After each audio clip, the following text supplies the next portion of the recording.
Hello, everyone, and finally, welcome to the Season 3 finale of Kicking It Classic with JCD. Again, I am your host, John JCD DiMaselli.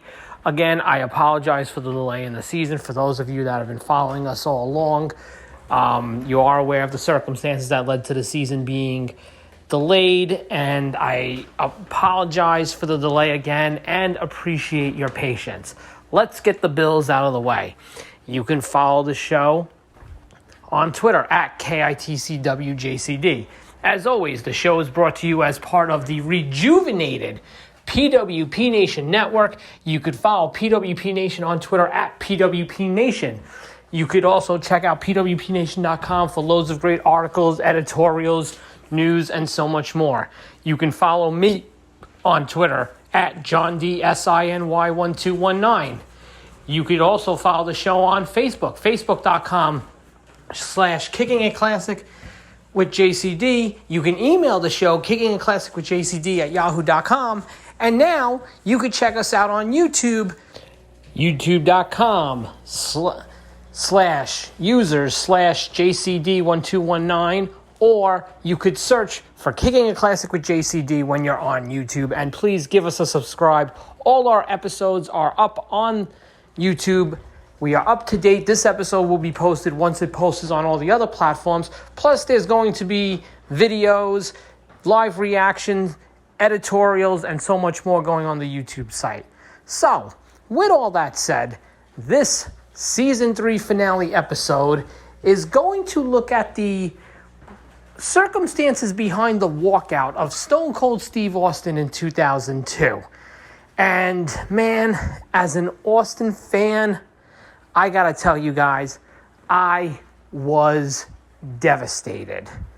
But before we get to the actual, I guess, day of and the events leading up to, I guess we gotta go back and probably, with a fine microscope, start to look at where this started. And I'm going to guess that realistically, this started probably right after the Universal title loss to Jericho. Because at that point, it became obvious what was going to happen. Now, here's some backstory. In 2001, Austin returned, obviously, in 2000, won the Royal Rumble, faced The Rock at WrestleMania, turned heel, did the two-man power trip with Triple H. And I think that was going to do some massive business when that led to Stone Cold and Triple H when they would have broke up. And the stage was being set for that right before Triple H's quad injury. Austin joined the Alliance, became kind of a comical character, which was, I mean, while the segments were good, when you really look back at it, that's Stone Cold Steve Austin playing a guitar or battling Kurt Angle for Vince McMahon's affection. That's not Stone Cold Steve Austin. But again, that's it. Austin, once the Alliance would dissolve, Austin would turn face instantly again and would make it to the final match of the unification at Armageddon 2001 and would face Chris Jericho and would lose the title to Chris Jericho. So now, where are we going? Austin's announced for the Royal Rumble. But here's the problem with the Royal Rumble. Triple H is coming back in the Royal Rumble. Austin's not winning the Rumble. So, okay, but you know what? They were building up Austin, Triple H, Undertaker, even I think Kane, Big Show, all these guys were kind of being positioned as the big threats. And Austin gets eliminated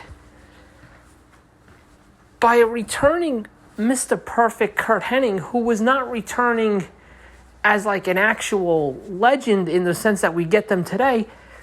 Hennig was actually coming back to the company. And if Austin would have gotten eliminated by Kurt Angle, by Triple H, on paper by Undertaker, before obviously what happened with Undertaker and Maven, you would have been okay with that. But for some reason, Kurt Hennig eliminating Austin, even then, didn't seem right. Now we go to the No Way Out pay-per-view, and of course the No Way Out pay-per-view is overshadowed by the fact that the NWO was returning at this show. Austin was facing Chris Jericho on this show. And the NWO would get involved, cost Austin the match. And, you would think you've got Steve Austin, you've got Hulk Hogan. It's not a matter of if, it's a matter of when. Now, the NWO gets involved. It wasn't just Hulk Hogan. It was Scott Hall and Kevin Nash. So, like I said, you hear this is happening. These guys are coming. They cost Austin the match. They do a backstage segment earlier in the show with Austin and the NWO before they did the Rock segment. So you could see, okay, Austin Hogan, when's it happening? It's here. They cost Austin the match, and the night after on Raw, we're setting up Hogan's big WrestleMania match, but it's not against Stone Cold Steve Austin. It's The Rock. Now, again, this is a case where, maybe the plan B was better than the plan A. I don't know. I think part of what makes part of Hogan Rock so great is the crowd. I don't know if that crowd would have done that to Austin. But again, it's clear you've got Hogan and Rock locked into each other. What's Austin going to do at WrestleMania? Even in 2002, you had internet, you had some websites, you had some sheets, you still had the dying end of the newsletters. There was a lot of smoke around an Austin-Scott Hall match. No offense to Scott Hall. I love Razor Ramon as much as the next guy. Hey, yo, óyame, chico. But Austin Hall doesn't scream WrestleMania to me. It doesn't. And apparently Austin felt the same way as well. But that's the match we get. And it's middle. It's middle of that show. And that was a weird placement. When you've gotten used to Austin, 97 he was mid-show, but he was more towards the higher end. 98 main event, 99 main event. 2000 he wasn't there because of the injury. 01 main event. Okay, 02, obviously no one was main eventing because you had Triple H and Jericho for the title main eventing and you had Hogan Rock. But he was much lower in the card than he's ever been. And that just seemed odd. You get the reports that Austin might not have been happy. We go to Raw the night after. Austin's not on the post-Mania Raw, which again, very, very odd. You get the news of the draft.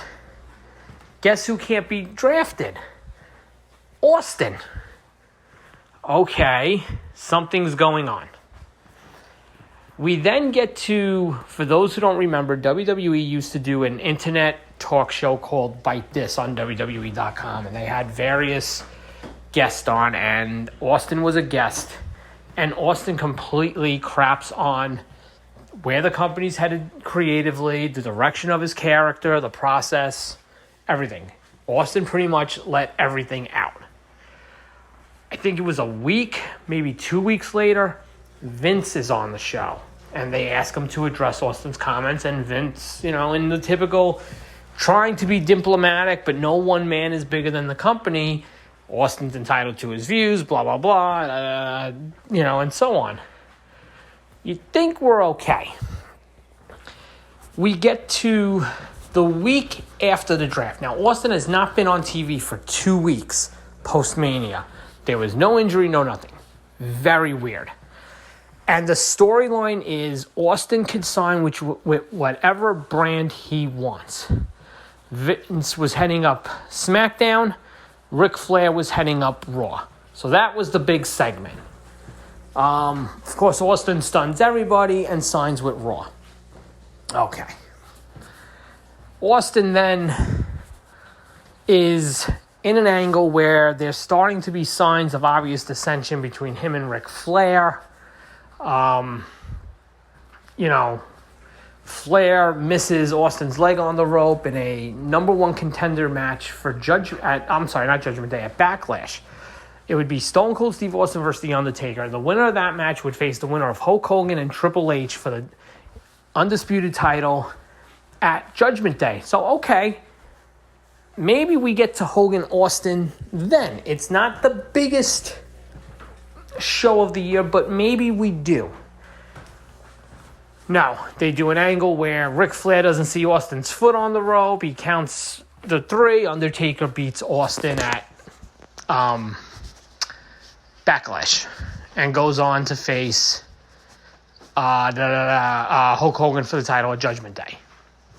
Austin's in a handicap match against Flair and the Big Show because Ric Flair would turn on Austin and then begin this loose alliance with the NWO to still feud with Austin because Scott Hall had been released, and for whatever reason, the company wasn't going to Kevin Nash and Austin for whatever reason. And Nash and Austin were friends. They'd gotten along. They had a good rapport with each other. It was very odd that match was never booked. Now we get out of Judgment Day, and we're heading into June and King of the Ring, and Brock Lesnar is descending up the charts. And, so we get to the middle of June, and over the weekend it's announced that Stone Cold Steve Austin would face Brock Lesnar in a King of the Ring qualifier match. The match was made by Ric Flair, although Flair had lost a match where he had to be like Austin's servant for 30 days. Flair was still in charge of Raw, so Flair was able to still book Austin however he wanted, despite having to be his servant. Okay. At this time, too, Eddie Guerrero comes back, Chris Benoit comes back, and now Austin's got them to deal with, as well as Flair and still the tail end of the NWO. Austin's all over the place. They announced Austin Brock Lesnar in a King of the Ring qualifier. Apparently the story goes, and this has been on WWE Confidential, Jim Ross has said this, Vince has said this, even Austin, to his credit, has admitted to this, that Ross calls Austin, I want to say it's Saturday, and tells Austin what the plan is for Monday. And Austin does not like the idea. Austin feels the match should be built up more. It shouldn't just be a King of the Ring qualifier. There's tons of money in this match.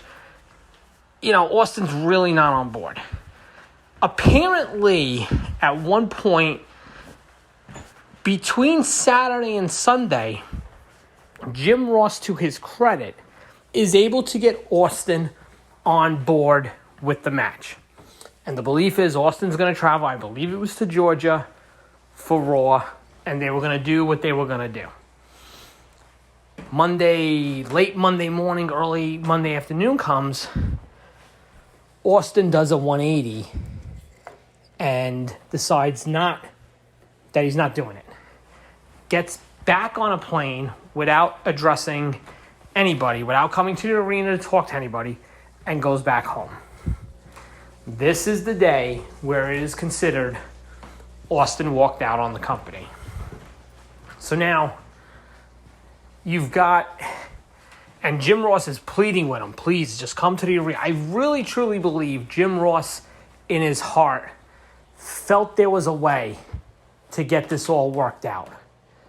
I think, despite the fact that Austin and Vince probably had a strained relationship at the time, I think Jim Ross truly felt he could have got them back on the same page. And I think Ross probably could have. I don't know if it would have worked, but I think if anybody would have had a chance to do it, to be fair, it would have been Jim Ross. So now, Austin's gone. Austin leaves, and for all intents and purposes, he's not coming back. Vince, that's the one thing, say what you will about Vince. You're advertised. Ask the Ultimate Warrior. Ask countless other talents who pulled this no-show stuff on Vince, and that's it. That's the one thing. You could say what you want about Vince, and, whether, he's out of touch, whether he's got to go, whether he's losing it. At the end of the day, if Vince thinks you're going to do A, B, and C, Vince will hold you accountable for that. And if you screw Vince on that, there's really no coming back. So that Raw is booked like a total clusterfuck. The main event goes from being Brock against Austin to Ric Flair against Vince McMahon for control of both shows. And it's just a total clusterfuck show. Now, all of a sudden, Flair is a face. It's just, you could tell that there was panic, there was chaos, there was scrambling, and the show was rerun. They do the Confidential piece. Confidential used to air on 10 o'clock on Saturday nights on USA. So now the news is breaking. Austin's done with the company. He walked out. He's not coming back next Monday. He's not moving over to SmackDown. Austin's done. Biggest star in the history of the business up until that point. Gone. Leaving. Done. Now, so they air the Confidential special, which is pretty much a burial piece on Austin. Which that should tell you right there. This is serious. You're not putting this out there for this guy to show up in a week or two after you pretty much killed the guy's reputation. To be fair, Confidential was never a storyline show. It was always legit. It was always a shoot and everything. So this wasn't building to anything. This was legit. This guy left us high and dry. You can't do that. We're moving on without him. Now we come to the following week. And Vince, to his credit, opens up the show and addresses Austin, explaining what happened the week before, not getting into all the detail, but getting into just enough because people knew what was going on. This was kind of all over the place. So it was kind of just a confirmation, but it was also, listen, we're not running from this, we're addressing it. However, all of a sudden, throughout the middle of Raw, Vince is starting to say, Stone Cold's coming tonight. Okay? And they're running this thing. Vince, he's on his way. Vince, he's coming. And Vince goes out to the ring for the main event segment. And, expecting Austin. And I want to say it was Tony Garea comes out and whispers something in Vince's ear. Vince goes, the he you were referring to all night was not Austin. Well, who the hell is the he you were talking about? And then Rock's music hits. And man, for anybody that doesn't know, I despise The Rock. I hate The Rock. I loathe The Rock. I can't stand Dwayne Johnson as a person. I think he is the biggest fraud, the biggest phony, the biggest fake there ever was. He picks and chooses when he is what he is, when he is who he is, and what he is. And as far as the business goes, Dwayne Johnson is a selfish, self-centered, never giving back prick. And man, when he went in on Austin, it made me hate him even more. But under the circumstances, he was right. And to be perfectly fair to that piece of shit Dwayne, he did bail the company out in 2002 when Austin left. But again, that's not what this show is about. But Rock does bury Austin in his promo. And it's a shoot coming from Rock because he throws a beer can. But let's be honest, little pussy boy Dwayne could never handle drinking a beer with Austin. So when he saw the beer can, he chucked it, cuts a promo on Austin, and that's it. Now, that's the side pretty much everybody knows. But there's the other side of it too. Well, this was only 2002. Are there any options for Austin if he wanted to wrestle? And this is when TNA was just starting out. And I'll tell you straight out, there was a very hot rumor that the Jarrett family was going to try to get Austin for TNA. They were going to try to get Austin, bring him in. There was talk they would try to get Goldberg and bring him in and do the mega Austin Goldberg match on those weekly TNA pay-per-views. I can't even imagine what the wrestling world would be like if that had happened. But that doesn't happen. Just when it seems the world of wrestling is moving on without Austin, we get to December 2002 and Raw is in Texas. And apparently, Jim Ross gets this idea, and thank God he did, to get Austin and Vince in the same room together. Because Jim Ross, God bless his old, senile, perverted soul, truly believed he could reconcile the relationship. He asked Vince. Vince said sure. He called Austin. Austin said sure. He would take a ride. What was it going to hurt to have a conversation? And they did. And before the end of the year of 2002, behind the scenes, the stage was set for Austin to return.